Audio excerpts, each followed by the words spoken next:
ಕೆಲಸ ಹುಡುಕಿಕೊಂಡು ಬಂದ ವ್ಯಕ್ತಿಯೊಬ್ಬ ಇಂದು ಎಕರೆಗಟ್ಟಲೆ ಭೂಮಿಗೆ ಜೀವ ತುಂಬಿದ ಕೃಷಿ ಯೋಗಿಯಾಗಿ ಹೊರಹೊಮ್ಮಿದ್ದಾರೆ. ದಕ್ಷಿಣ ಕನ್ನಡ ಜಿಲ್ಲೆಯ ಗುರುಪುರದಲ್ಲಿ ಕೋಲ್ಕತ್ತಾ ಮೂಲದ ಜಾವೇದ್ ಅಲಿ ಅವರ ಸಾಧನೆ ಎಲ್ಲರ ಗಮನ ಸೆಳೆಯುತ್ತಿದೆ. कलकत्ता से आया, उधर ही खेती बाड़ी कर रहा था एग्रीकल्चर का. उधर से तरकारी इधर भेजता था सेंट्रल मार्केट में होलसेल में. तो देखा बहुत कॉस्ट पड़ रहा है, उधर से गाड़ी ट्रांसपोर्ट का बहुत खर्चा है.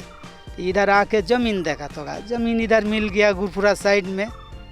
और सेठ लोग का साथ बात किया ज़मीन वाला को. वो बोला ऐसा करो, जंगल है हम लोग का क्लीन रखो, तुम करो. वो लोग प्यार से इधर का कम से कम 60 एकड़ ज़मीन वो लोग दिया मेरा को.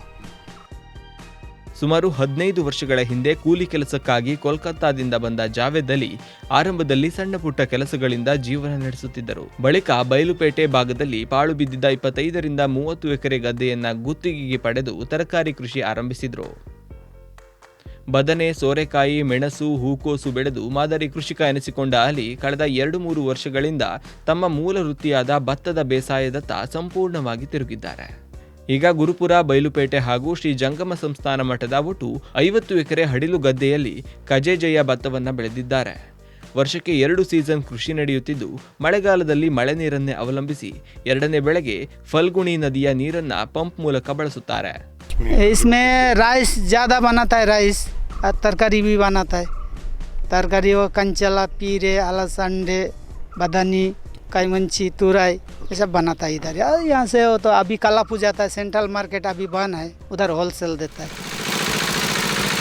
ಕೃಷಿಯಲ್ಲಿ ಹೊಸತನ ತರಲು ಅಲಿ ಕೋಲ್ಕತ್ತಾದಿಂದ ಸುಮಾರು 40,000 ರೂಪಾಯಿ ವೆಚ್ಚದಲ್ಲಿ ವಿಶೇಷ ಡೀಸೆಲ್ ಯಂತ್ರವನ್ನು ತರಿಸಿದ್ದಾರೆ.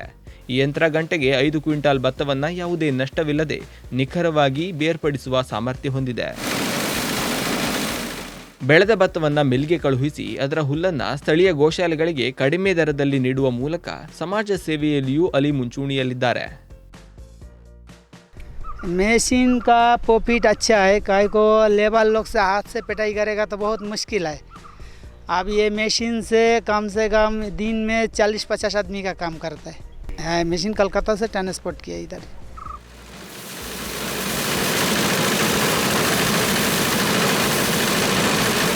ಕೂಲಿಯಿಂದ ಆರಂಭವಾದ ಈ ಪಯಣ ಇಂದು ಕೃಷಿ ಕ್ರಾಂತಿಗೆ ಹಾದಿ ಮಾಡಿಕೊಟ್ಟಿದೆ.